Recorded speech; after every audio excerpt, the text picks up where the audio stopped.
छत्रपती संभाजीनगरच्या ग्रामीण पोलिसातील एका उपनिरीक्षकाने एका तरुणाला बेदम मारहाण करण्यात आलेली आहे आणि त्या मारहाणीनंतर ग्रामस्थ आणि परिवारातले सगळे सदस्य आता आक्रमक होताना आपल्याला पाहायला मिळत आहे। सगळ्यांनी विरगाव पोलीस ठाण्यामध्ये आत्ताच ठिया दिला होता। जशी त्या तरुणाला मारहाण करण्यात आली त्याचा गुन्हा नोंद करण्यात आवा, त्याचा कुठलाही दोष नसताना त्याला मारहाण करण्यात आल्याचं या सगळ्या गावकऱ्यांचं म्हणणं आहे। नेमकं काय घडलं होतं, कशावरून त्याला मारहाण झाली, तो तरुण आपल्यासोबत आहे। काय घडलं होतं नेमकं?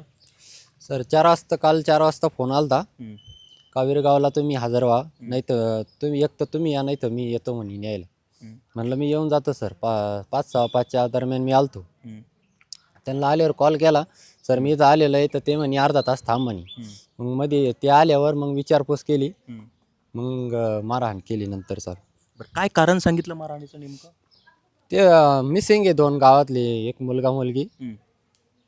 ते म्हणे त्या तुम्ही काही 50,000 सीडीआर मध्ये तुमचं नाव आलं। CDR मध्ये तुमचं नाव आलं बा।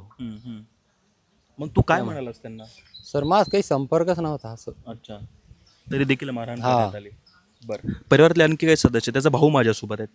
काय झालं नेमकं? आज तुम्ही आला होतात, काय संवाद झाला, काय झालं नेमकं? साहेब विषय असा आहे का एक 10-12 दिवस पहिले मुलाला त्या मुलीच्या आई वडिलांनी आणि मामांनी धमकी दिलेली होती की तुला आम्ही पाय तोडून टाकू, मुंडकं तोडून टाकू आणि संपून टाकू, कोणाला कळून सुद्धा देणार नाही बुवा, अशी त्यांनी धमकी दिली होती। त्याच्याबद्दल आम्ही इथं गुन्हा नोंद केलेला आहे, पण त्या गुन्ह्यावर कुठलीही कार्यवाही झालेली नाही।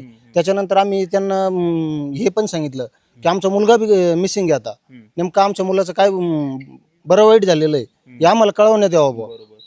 आणि आम्हाला अशी शंका आहे की 100% म्हणजे मुलीच्या आई वडिलांनी आणि मामांनी काहीतरी त्याचं केलेलं आहे घातपात। नाही, पण काल हे जे घडलं हे काय घडलं होतं? याला मारहाण झाली, त्याला चौकशीसाठी बोलवलं होतं आणि बोलवून त्याला बेदम मारहाण केलेली आहे।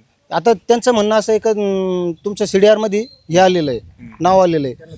आम्हाला असं म्हणणं आहे का CDR मध्ये जर नाव आलेलं आहे तर तुम्ही 100% त्याच्यावर कारवाई करा, कोर्टात दाखल करा, आणि जर दोष आढळला तर त्याच्यावर 100% कारवाई करा, कायदेशीर कारवाई करा। पण जर तसं जर कुठलीही गोष्ट झालेली नाहीये आणि तरीही तुम्ही मारहाण करू राहिले आणि हे असं बदलून आज एकाला उद्या दुसऱ्याला असं हे होत राहतं। बरं, मग आता तुम्ही गुन्हा नोंद करण्याची प्रक्रिया म्हणाले। आता आम्हाला ज्या PSI साहेबांनी आणि आणखी 2 सहकारी त्यांनी मारहाण केलेली आहे आमच्या नातेवाईकाला, तर आमचं म्हणणं आहे का आम्हाला त्याच्यावर कारवाई झाली पाहिजे। त्याची आई देखील आपल्यासोबत, आम्हाला त्यांच्यावर गुन्हा दाखल करायचा आहे, पण त्यांचं म्हणणं आहे का आम्ही इथं गुन्हा दाखल करू शकत नाही, तुम्ही वरिष्ठांकडे संपर्क करा। बरं, त्याची आई देखील आपल्यासोबत आहे। तुम्ही आता त्यांच्याशी संवाद साधला, काय म्हणाले ते नेमकं?